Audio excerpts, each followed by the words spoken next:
Hello student, তোমরা কেমন আছো? আশা করি তোমরা সকলেই ভালো আছো। প্রতাপ একাডেমি কোচিং পরিবারে তোমাদেরকে সকলকেই স্বাগত জানাই। তোমরা যারা ক্যালকাটা ইউনিভার্সিটির আন্ডারে 6 সেমিস্টারে পড়াশোনা করছো, তোমাদের জন্য একেবারে শেষ মুহূর্তে নিয়ে চলে এসেছি ইতিহাস অনার্সের CC13 পেপারে গুরুত্বপূর্ণ 5 মার্কস ও 10 মার্কসের মাত্র কয়েকটি প্রশ্ন। এই প্রশ্নগুলি তোমরা শেষ মুহূর্তের জন্য দেখে যাও, অবশ্যই তোমরা এখান থেকে সমস্ত প্রশ্ন কমন পেয়ে যাবে। প্রত্যেকটি দাগে দাগে কিন্তু মিলে যাবে, কারণ আমাদের দেওয়া সাজেশন থেকে বিগত সেমিস্টারগুলিতে কমন এসেছে, তাই এবারেও তোমরা হুবহু কিন্তু কমন পেতে চলেছো। চলো বেশি দেরি করব না, আজকের আমরা দেখে নেব ইতিহাস অনার্সের গুরুত্বপূর্ণ CC13 পেপার থেকে 10 মার্কস ও 5 মার্কসের গুরুত্বপূর্ণ প্রশ্নগুলি, যে প্রশ্নগুলি অত্যন্ত গুরুত্বপূর্ণ রয়েছে। দেখে নাও, ফার্স্ট প্রশ্ন, দুই বিশ্বযুদ্ধের মধ্যবর্তী সময়ে সংগঠিত শ্রমিক আন্দোলনের বিবরণ দাও। দুই বিশ্বযুদ্ধের মধ্যবর্তী সময়ে কৃষক আন্দোলন ও জাতীয় রাজনীতির সম্পর্ক কী ছিল? স্বাধীন ভারতে সংসদীয় গণতন্ত্রের উদ্ভবের ক্ষেত্রে নেহেরু কী অবদান ছিল? এই যে তিনটি প্রশ্ন বললাম, এই তিনটি প্রশ্নের মধ্যে যে কোনো এক থেকে দুটি প্রশ্ন পরীক্ষায় 10 মার্কসের জন্য কমন পেয়ে যাবে। পরবর্তী প্রশ্ন কি রয়েছে তোমরা দেখে নাও, ভারত ছাড়ো আন্দোলনে জনগণের স্বতঃস্ফূর্ত অংশগ্রহণকে তুমি কিভাবে ব্যাখ্যা করবে? ভারতবর্ষের দলিত আন্দোলনের ওপর একটি সংক্ষিপ্ত টিকা লেখো। ভারতীয় রাজনীতিতে চরমপন্থী আন্দোলনের উদ্ভব ও বিকাশ আলোচনা করো। এই যে তিনটি প্রশ্ন বললাম, তিনটি প্রশ্ন খুবই গুরুত্বপূর্ণ। এখান থেকে এক থেকে দুটি প্রশ্ন 10 মার্কসের জন্য তোমরা কমন পেয়ে যাবে। এই যে 6টি প্রশ্ন বললাম, এই 6টি প্রশ্ন অত্যন্ত গুরুত্বপূর্ণ। এখান থেকে তোমরা 3টি প্রশ্ন পরীক্ষায় পেয়ে যাবে। এবারে তোমাদেরকে বলে রাখি, তোমরা যারা ভাবছো যে এই 6টি প্রশ্নের মধ্যে প্রশ্ন কমন না আসে, তাহলে কি আমরা প্রশ্নের উত্তর লিখে আসতে পারবো না? ওই 6টি প্রশ্ন কি খুবই গুরুত্বপূর্ণ? 6টি প্রশ্ন খুবই গুরুত্বপূর্ণ। 6টি প্রশ্নের মধ্যে যদি 3টি প্রশ্ন না আসে, তাহলে তোমাদের জন্য 4টি সাপোর্টিং প্রশ্ন রেখেছি। 4টির মধ্যে প্রথম দুটি অত্যন্ত গুরুত্বপূর্ণ। দেখে নাও তোমরা CC13 পেপারে 10 মার্কসের জন্য কিছু সাপোর্টিং প্রশ্ন। ফার্স্ট প্রশ্ন, আইন অমান্য আন্দোলনের গুরুত্ব ও সীমাবদ্ধতা সংক্ষেপে লেখো।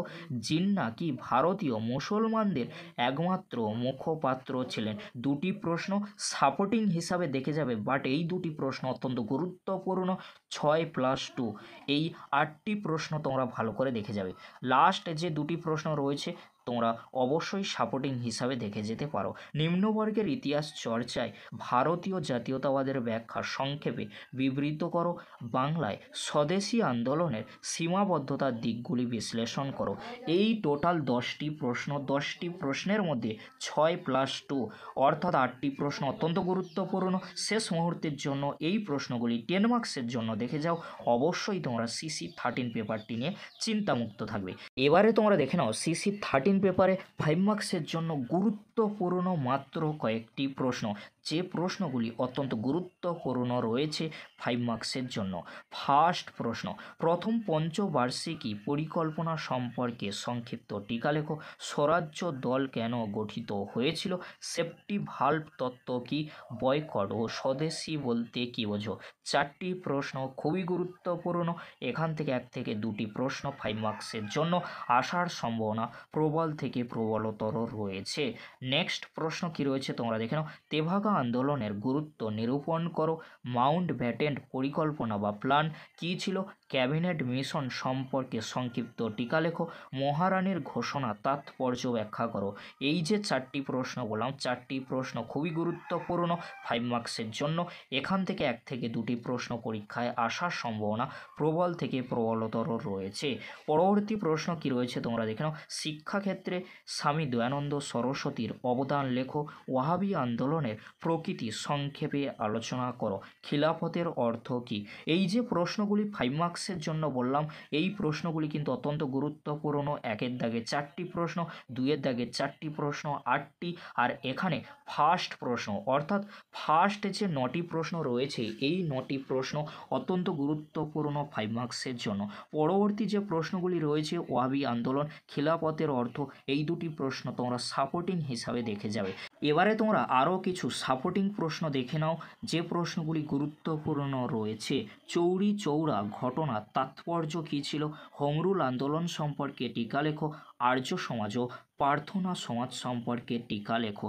এই যে লাস্ট আমি 5 থেকে 6টি প্রশ্ন সাপোর্টিং হিসাবে তোমাদেরকে দেখে যেতে বললাম, অবশ্যই তোমরা সাপোর্টিং হিসাবে দেখে যাবে, কারণ ওয়াহাবি আন্দোলন, খিলাফতের যে অর্থ, চৌরি চৌরা, হোমরুল আন্দোলন, আর্য সমাজ, প্রার্থনা সমাজ, এখান থেকে একটি প্রশ্ন বা দুটি প্রশ্ন কিন্তু আসতে পারে। তবে তোমাদেরকে বলো, ফার্স্ট যে 9টি প্রশ্ন আমি 5 মার্কসের জন্য বলেছি অত্যন্ত গুরুত্বপূর্ণ, ওখান থেকে তোমরা 4টি প্রশ্ন পরীক্ষায় কমন পেয়ে যাবে। এবারে তোমাদেরকে বলে রাখি, এটি তোমাদের 5 মার্কস ও 10 মার্কসের জন্য গুরুত্বপূর্ণ প্রশ্নগুলি আলোচনা করে দিলাম। এখান থেকে তোমরা টোটাল 5 মার্কসের 4টি প্রশ্ন, 10 মার্কসের 3টি প্রশ্ন তো কমন পাবেই, তার সাথে তোমরা এসএকিউ প্রশ্ন কমন পেতে এই ভিডিওর ডেসক্রিপশান বক্সে আমি সেই ভিডিওর লিঙ্ক দিয়ে দেবো, খুব সহজেই তোমরা সেই লিঙ্কে ক্লিক করে ভিডিওটি দেখে নিতে পারবে। সেই ভিডিওতে কি রয়েছে এসএকিউ প্রশ্ন উত্তর, ওই ভিডিওটি তোমরা দেখলে অবশ্যই তোমরা 13 থেকে 14 বা 15টি এসএকিউ প্রশ্ন উত্তর পরীক্ষায় কমন পেয়ে যেতে পারো। আর তোমাদের জন্য একেবারে লাস্ট মিনিট মক টেস্টের প্রশ্নপত্রটি নিয়ে হাজির হব, সেই জন্য তোমাদেরকে অতি অবশ্যই তোমরা সেই ভিডিওটি দেখার জন্য চ্যানেলটি সাবস্ক্রাইব করে রাখো, কারণ মক টেস্টের ভিডিও অত্যন্ত গুরুত্বপূর্ণ। সেই ভিডিওতে আমরা আলোচনা করে দেব কোন প্রশ্নগুলি অত্যন্ত গুরুত্বপূর্ণ, একেবারে শেষ মুহূর্তে কোন প্রশ্নগুলি একেবারেই তোমাদেরকে বাদ দেওয়া যাবে না, সেই প্রশ্নগুলি রেডি করতে হবে। অর্থাৎ ফাইনাল পরীক্ষার সিসি 13 পেপারের প্রশ্নপত্রের মতন মক টেস্টের প্রশ্নপত্র কিন্তু হতে চলেছে।